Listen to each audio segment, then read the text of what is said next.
कहानी की शुरुआत एक परछाई को दिखाते हुए होती है जो कि एक औरत की थी। तभी हमें उसके पैर दिखाए जाते हैं और वो औरत एक कमरे के अंदर जाती है जहाँ एक लड़का सोया हुआ था। तभी वो बूढ़ी औरत उस लड़के के बेड पर आकर बैठ जाती है और तभी उस लड़की को महसूस होता है तो वो पीछे मुड़कर देखता है और फिर एक महिला को दिखाया जाता है। तभी वहाँ वही लड़का आता है और लाइट जलाकर कहता है, माँ, नानी जाग गई है फिर से। तभी हम देखते हैं घड़ी में रात के 1:30 बजे हुए थे। तभी वो औरत जाग कर उसी के रूम में जाती है। तभी हमें उस घर के बाहर का सीन दिखाया जाता है जहाँ ज़ोर से बारिश हो रही थी और वह लड़का उसी बूढ़ी औरत को व्हील चेयर पर लेके आता है और दोनों माँ बेटे उसे उसके बेड पर लिटा देते हैं। इसके बाद बेटा कहता है, अरे कब तक ये सब करना पड़ेगा, मुझसे नहीं होता। तू नहीं करना चाहता ना तो जा, चला जा, सो जा। लेकिन इसके बाद भी वो वहाँ से नहीं जाता और अपनी माँ की मदद करता है। उस बूढ़ी औरत का डायपर चेंज करने में है। वो बूढ़ी औरत उस लड़के को ध्यान से देख रही थी। तभी उसकी माँ कहती है, मुझे पता है तुझे ये सब पसंद नहीं है, तू ये सब नहीं करना चाहता। तभी बूढ़ी औरत उस लड़के को ध्यान से देख रही थी। इसके बाद वह लड़का अपने रूम में सोने के लिए चला जाता है और तुरंत ही उसकी माँ भी सोने के लिए चली जाती है। लेकिन हम देखते हैं वो लड़का बाथरूम में जाता है और वह स्मोकिंग करने लगता है। इसके बाद उस बूढ़ी औरत को देखते हैं जिसके पास कोई आता है और जिसे वो बूढ़ी औरत देखती है। तभी सीन अगले दिन पर जाता है जहाँ पर कुछ लोग उस लड़के को स्नान करा रहे थे और उसके घर पे काफ़ी सारी भीड़ थी। तभी पता चलता है कि उसकी नानी गुजर चुकी है और वो जो औरत थी वह उस लड़के की माँ थी। वो काफ़ी दुखी थी। तभी रात का सीन आता है और हम देखते हैं उस औरत को जो कि ज़ोर ज़ोर से रो रही थी। तभी उस लड़के को दिखाया जाता है जिसका नाम बीनू था। बीनू के फ़ोन पर प्रिया का कॉल आ रहा था जो कि उसकी गर्लफ्रेंड थी, लेकिन बीनू उसका फ़ोन पिक नहीं करता। फिर हमें एक साइकोलॉजिस्ट दिखाई जाती है जो कि बीनू की माँ उनके पास जाया करती थी अपने इलाज के लिए। साइकोलॉजिस्ट उन्हें समझाती है कि वो ज़्यादा चिंता ना करें। तभी वह वहाँ से वापस आ रही होती हैं और हमें दिखाया जाता है बीनू को जो कि काफ़ी डिप्रेस्ड रहता था और इसी वजह से वह ड्रिंक भी करने लगा था। तभी बीनू की माँ को देखते हैं जो कि बीनू के मामा मामी के पास आई थी। उसका मामा कहता है कि तुम और बीनू यहीं आ जाओ और यहीं रहो, दोनों खुश रहेंगे। लेकिन इस पर बीनू की माँ उसे मना कर देती है। बीनू घर पे पहुंचता है तो उसकी माँ उसे नानी की व्हील चेयर हटाने के लिए कहती है और बीनू तभी उस व्हील चेयर को लेके उस कमरे में जाता है तो तभी वहाँ नानी का चश्मा गिर जाता है जिसे उठाकर वो रख ही रहा था कि तभी उसकी माँ वहाँ जाती है और बीनू पे नाराज़ होती है और उसे वहाँ पर रख देती है। तभी हम देखते हैं बीनू की माँ एक स्कूल में बच्चों की देखभाल करती थी। वहाँ मैनेजर आता है तो कहता है, तुम्हें खुद आराम की ज़रूरत है, तुम बच्चों की देखभाल क्या करोगी। तभी वह कहती है, नहीं, मैं अच्छे से देखभाल करूँगी। लेकिन इस बात से वह काफ़ी दुखी हो गई थी और तभी वह वॉशरूम में जाके रोने लगती है क्योंकि अब उसकी नौकरी जाने वाली थी। तभी हम बीनू को देखते हैं जो आराम से खाना खा रहा था, लेकिन उसकी माँ लगातार रो रही थी, लेकिन बीनू फिर भी उन्हें चुप नहीं कराता और उसे रोने की आवाज़ें लगातार आ रही थी। तभी रात हो जाती है। तभी बीनू उसकी नानी का कमरा चेक करने जाता है जहाँ से रोने की आवाज़ आ रही थी। वह अंदर झांक कर देखता है तो देखता है उसकी नानी उसी बेड पर बैठी हुई थी जो कि पीट करके थी। तभी बीनू अचानक से जाग जाता है, यानी कि ये उसका सपना था। बीनू जागकर बाहर जाता है और वह अपनी गर्लफ्रेंड से मिलने जाता है जो कि प्रिया थी। प्रिया वहाँ पर उससे बहुत नाराज़ थी तो उससे ठीक से बात नहीं करती और उसे कहती है, तुम मेरा फ़ोन पिक क्यों नहीं करते, इतने दिन हो गए। तभी बीनू कहता है, मेरा मूड ख़राब रहता है, लेकिन इस बात से प्रिया नाराज़ हो जाती है और वहाँ से चली जाती है। तभी बीनू का दोस्त उसे बताता है कि उसकी नौकरी लग गई है और वो बाहर नौकरी के लिए जा रहा है। इस बात से बीनू थोड़ा उदास हो जाता है क्योंकि अभी उसके पास कोई नौकरी नहीं थी। वह घर वापस आता है तो उसकी माँ उसके लिए खाना बना रही थी जो कि उससे खाने की पूछती है, लेकिन बीनू मना कर देता है। इसके बाद रात के 11 बज जाते हैं और अचानक से बीनू को भूख लगने लगती है तो वह फ्रिज से जाकर बिस्किट खाने लगता है कि तभी अचानक उसे कोई आवाज़ सुनाई देती है और उस आवाज़ को फॉलो करते हुए वो खिड़की के पास जाता है, जहाँ पे उसे कुछ अजीब और कुत्तों की आवाज़ें आ रही थी। लेकिन तभी अचानक से व्हील चेयर हिलती है, जिसकी आवाज़ वह सुन लेता है। तभी अगले दिन का सीन दिखाते हैं, जब बीनू की माँ अपनी पड़ोसन को देखकर खिड़की बंद कर देती है। दूसरे दिन बीनू इंटरव्यू देने जाता है, लेकिन इंटरव्यूअर उसके लुक को देखकर उसे कहते हैं कि तुमने कैसा हाल किया है, सेविंग भी नहीं की। इस बात पर वह कहता है कि उसकी नानी गुजर गई है। तभी इंटरव्यूअर कहता है, इससे हमें क्या, इंटरव्यू देने आए तो ठीक से आना चाहिए, तुम्हारी माँ ने इतना भी नहीं सिखाया क्या। इस बात से बीनू को बहुत ज़्यादा बुरा लगता है और वो लोग उसे इंसल्ट करके वहाँ से भगा देते हैं। बीनू अब वहाँ से सीधे अपने दोस्त के घर जाता है। जब वो वहाँ पहुँचता है तो उसकी माँ वहीं बैठी हुई थी, जिसे देखकर वो बहुत अनकंफर्टेबल फील करता है। तभी उसका दोस्त वहाँ आता है, तो वह कहता है कि वह उसके लिए भी जॉब ढूंढ ले, और उसका दोस्त कहता है हाँ बिल्कुल। तभी हम बीनू की माँ को देखते हैं, जो कि बीनू के कपड़े साफ़ कर रही होती है कि तभी उसे उसके कपड़ों से एक लाइटर मिलता है। जब दोनों शाम को खाना खा रहे होते हैं तो बीनू की माँ उसे उस लाइटर के बारे में पूछती है, तो वह मना कर देता है कि वह स्मोकिंग नहीं करता। लेकिन इस पर उसकी माँ बहुत ज़्यादा नाराज़ हो जाती है और उससे कहती है कि तुम कोई काम धंधा क्यों नहीं करते, घर पर रहते हो। तभी वह चिल्लाकर कहता है, आपकी वजह से मेरी जॉब नहीं लग पा रही। इस पर उसकी माँ और भी नाराज़ हो जाती है और वह ज़ोर ज़ोर से रोने लगती है और कहती है, तुम भी अपने पिता के जैसे ही बनोगे। बीनू उनको चुप कराने जाता है, लेकिन इसके बाद सीन कट होता है। हम अगले दिन देखते हैं, बीनू की माँ का मूड बहुत ख़राब होता है और वो गुस्से में एक बच्चे को मार देती है, जिससे उसके चेहरे पे काफ़ी चोट आती है। और तभी वहाँ का मैनेजर उसकी माँ को जॉब से निकाल देता है। जब उसकी माँ घर पर पहुँचती है तो वह बहुत ज़्यादा दुखी थी और सो रही थी। बीनू आता है और चुपचाप घर में सो जाता है। इसके बाद रात का सीन होता है कि उसे अचानक से किसी की आवाज़ आती है। वह बाहर जाकर देखता है तो बाहर कोई भी नहीं था। इसके बाद वह अपना दरवाज़ा बंद कर लेता है और फिर से जाकर सो जाता है। तभी सुबह जब जागता है तो वह देखता है कि उसका फ़ोन किसी ने तोड़ दिया है, जिससे वो बहुत नाराज़ हो जाता है और सीधे अपनी माँ के पास आता है और कहता है, ये फ़ोन क्यों तोड़ा। इस पर उसकी माँ कहती है, मैंने ये फ़ोन नहीं तोड़ा। लेकिन इस पर बीनू भड़क जाता है और कहता है, मैं यहाँ से चला जाऊँगा और कभी वापस नहीं आऊँगा। इस बात से उसकी माँ बहुत ज़्यादा दुखी हो जाती है और फिर से वह साइकोलॉजिस्ट के पास जाती है। तो साइकोलॉजिस्ट कहती है, तुम कहीं बाहर घूमने जाओ और आइसक्रीम खाओ, जिससे शायद तुम्हें थोड़ा सा कंफर्ट फील होगा और अच्छा भी लगेगा। इसके बाद हम बीनू को देखते हैं, जो कि अपनी गर्लफ्रेंड प्रिया से मिलने आया था। उसका बर्थडे था, वह उसकी पिक लेता है और पूरा दिन प्रिया के साथ बिताता है और उसे ये सब करके बहुत अच्छा लग रहा था। जब वो शाम को घर पहुंचता है तो चुपचाप अपने कंप्यूटर पे बैठ जाता है। तभी अचानक से उसे किसी की आवाज़ आती है रोने की, तो वह बाहर आकर देखता है तो बाहर उसे कोई भी दिखाई नहीं देता। तभी उसे फिर से आवाज़ आती है। वह आवाज़ उसके नानी के रूम से आ रही थी। वह वहाँ जाकर देखता है तो नानी की व्हील चेयर अभी दरवाजे के पास थी। वह उसे उठाकर उसी की जगह पे रखने जाता है। जब वह बाथरूम खोलकर देखता है तो वहाँ भी कोई नहीं था। वह सोचने लगता है तो आखिर आवाज़ आ कहाँ से रही थी कि तभी नानी का चश्मा अचानक से गिर जाता है।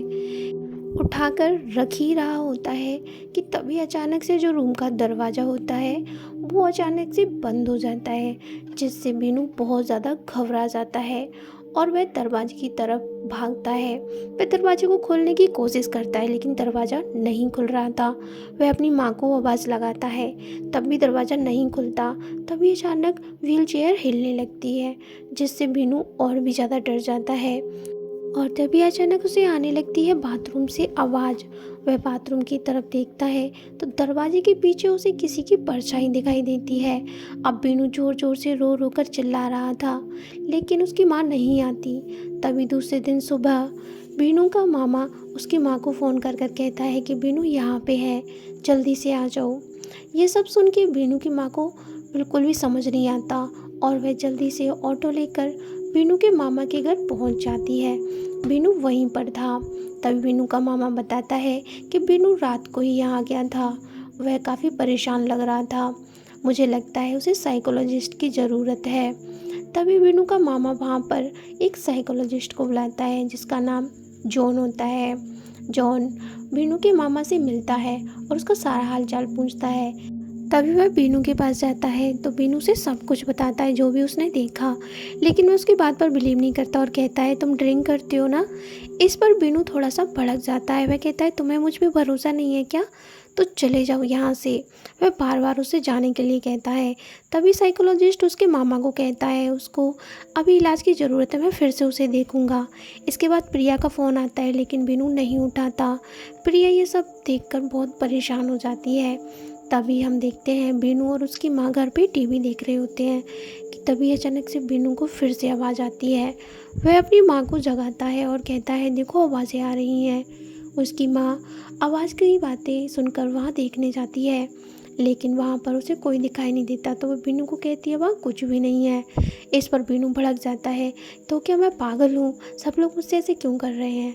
वह वहाँ से चला जाता है। दूसरे दिन साइकोलॉजिस्ट घर पर आता है। घर पे कोई नहीं होता तो पड़ोसन बताती है सभी लोग बाहर गए हैं और आपको भी उस घर में नहीं होना चाहिए, वहाँ पर आपको खतरा है। ये सुनकर साइकोलॉजिस्ट को थोड़ा अजीब लगता है तो वह पड़ोसन के घर पर जाता है और उसे पूछने लगता है कि आखिर वहाँ ऐसा क्या है। तभी पड़ोसन और उसका पति उसे बताता है कि आज से 6 साल पहले यहाँ पे एक फैमिली रहा करती थी जिसमें एक बच्चा और पति पत्नी थे। पति ने एक दिन अपनी बच्ची और पत्नी को जहर देकर मार दिया और खुद लगा ली। इसके बाद से ही यहाँ पर कई किराएदार आए लेकिन सभी के सभी 2-3 महीने में ही चले गए। तब से ये घर डरावना बना हुआ है। इसके बाद हम देखते हैं कि बीनू की माँ उस साइकोलॉजिस्ट को फ़ोन करती है लेकिन वह बीनू की माँ से कहता है कि मैं बाहर हूँ। ये बात कह के वह उसे टाल देता है। फिर हम बीनू को देखते हैं जो कि अपने दोस्त से मिलने आया था।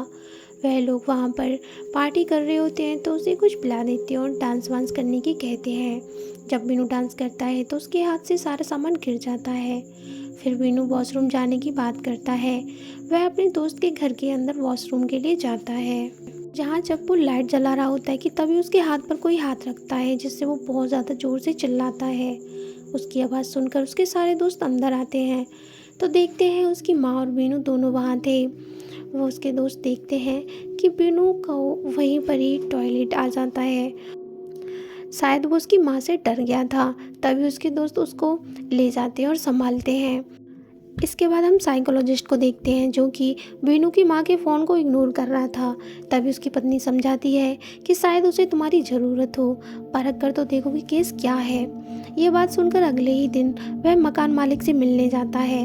तभी मकान मालिक बताता है वो घर मेरे बेटे का है जिसमें उस बहू ने मेरे बेटे का दिमाग ख़राब कर दिया था जिसकी वजह से उसने ये सब कर दिया। वह काफ़ी खुश थे, पता नहीं क्यों एक दिन उसने दोनों को मारकर खुद को भी ख़त्म कर लिया। ऐसा क्या हुआ मैं नहीं जानता। इसके बाद हम बीनू की माँ को देखते हैं जिसको कुछ आवाज़ें आती हैं तो वह जाकर देखती है तो वॉशिंग मशीन हिल रही थी।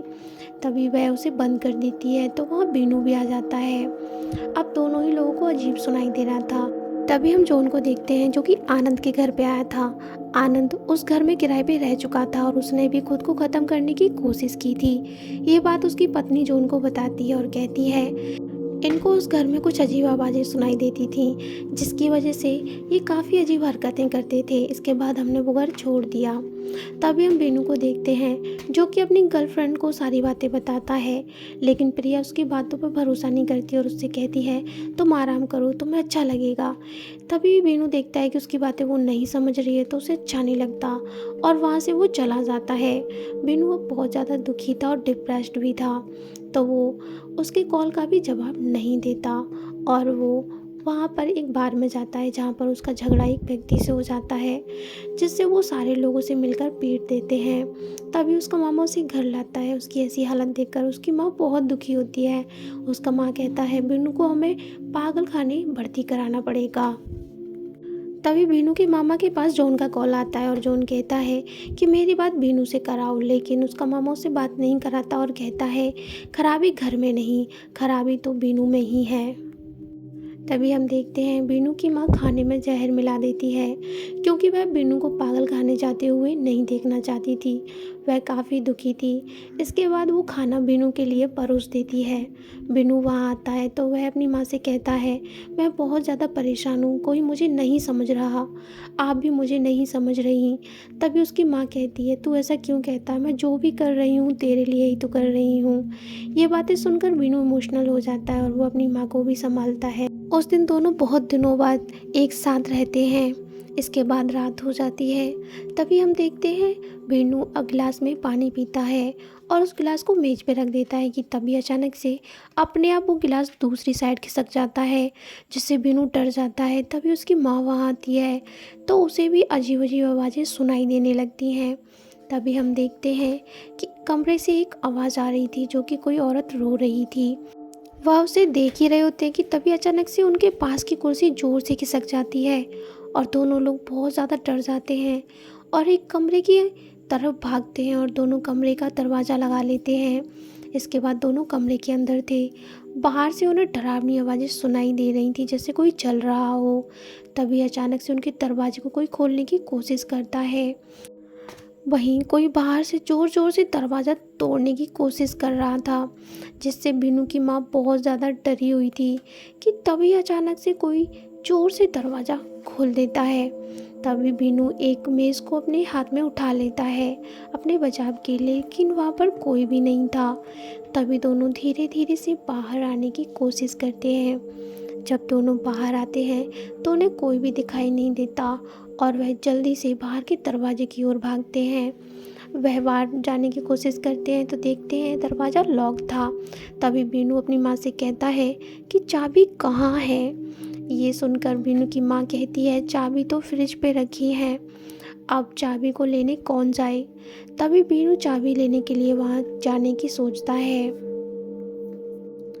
बीनू चाबी लेने जा रहा होता है, लेकिन उसकी माँ उसे रोक देती है। लेकिन बीनू फिर भी वहाँ पे चाबी लेने के लिए चला जाता है। तभी बीनू की माँ को अजीब आवाज़ सुनाई देती है तो वह एक कमरे की ओर देखती है तो वहाँ पर वही रस्सी टंगी हुई थी। इसके बाद हम देखते हैं बीनू को, जिसको एक औरत दिखाई देती है, लेकिन जब वो पलट कर देखता है तो उस रूम में कोई भी नहीं होता। वह औरत ज़ोर से रो रही थी लेकिन उसे दिखाई नहीं दे रही थी। इसके बाद बीनू फ्रिज की तरफ जाता है जहाँ चाबी रखी हुई थी कि तभी अचानक उसे वहाँ से एक लड़की गुजरती दिखाई देती है, लेकिन अचानक गायब हो जाती है और किचन में उसे कोई भी दिखाई नहीं देता। इस बार बीनू ध्यान से देखता है लेकिन कोई नहीं होता तो वो जल्दी से चाबी उठाता है और अपनी माँ की ओर जाने लगता है। जब बीनू माँ के पास पहुँचता है तो उसकी माँ अचानक उसे रोक देती है, क्योंकि उसके सामने बैठा हुआ था एक आदमी, जो कि एक परछाई थी। यह देखकर तो दोनों का खून सूख जाता है। उसकी माँ बीनू का हाथ पकड़ लेती है क्योंकि वह काफ़ी ज़्यादा डर रहा था। इसके बाद बीनू बहुत ज़्यादा डरा हुआ था कि तभी अचानक से एक बच्चे का हाथ आता है और नानी के चश्मे को उठा लेता है। इससे तो बीनू और भी ज़्यादा कांपने लगता है। तभी बीनू की माँ उससे कहती है, चाबी मुझे दो। मैं कहती हूँ चाबी मुझे दो। तभी वो उसके हाथ से चाबी छीन लेती है और दोनों लोग दरवाजे की ओर बढ़ने लगते हैं। तभी वो आदमी उनकी ओर नज़दीक आ जाता है, लेकिन वो लोग बिना डरे हुए जल्दी से दरवाजे की तरफ भागते हैं और दरवाज़ा खोलने की कोशिश करने लगते हैं। हाथ काँप रही थी तो दरवाज़ा जल्दी नहीं खुलता, लेकिन तभी अचानक से वो औरत भी वहाँ आ जाती है, जो कि ज़ोर ज़ोर से रो रही थी। दोनों लोग जैसे तैसे दरवाज़ा खोल लेते हैं और जल्दी से बाहर निकल जाते हैं। तभी बीनू देखता है कि उस दरवाजे को कोई बंद होने से रोकता है, जो कि किसी और का हाथ नहीं बल्कि उसकी दादी का ही हाथ था, जो कि उसे दिखाई देता है और बीनू की आंखें फटी की फटी रह जाती हैं। और तभी हम देखते हैं दूसरा दिन, जहाँ पर बीनू और उसकी माँ वो घर खाली करके जा रहे होते हैं। वहाँ पर जॉन भी आता है, जो कि उसके मामा से बात करता है कि ये घर ठीक नहीं था। तभी जॉन का मामा कहता है, अरे घर तो ईंट पत्थरों का होता है, इसमें क्या खराबी उन दोनों माँ बेटों में थी। चलो अच्छा है वो दोनों ठीक हो गए। तभी वहाँ बाहर बीनू और बीनू की माँ खड़े थे। तभी बीनू कहता है, मैं उन लोगों के बारे में सोच रहा हूँ जो अब यहाँ रहने आएंगे। तभी हमें उस घर को दिखाया जाता है, जो कि अब बिल्कुल वीरान पड़ा था, और जॉन उस घर का दरवाज़ा बंद कर देता है और हमें दिखाया जाता है उस घर का सन्नाटा।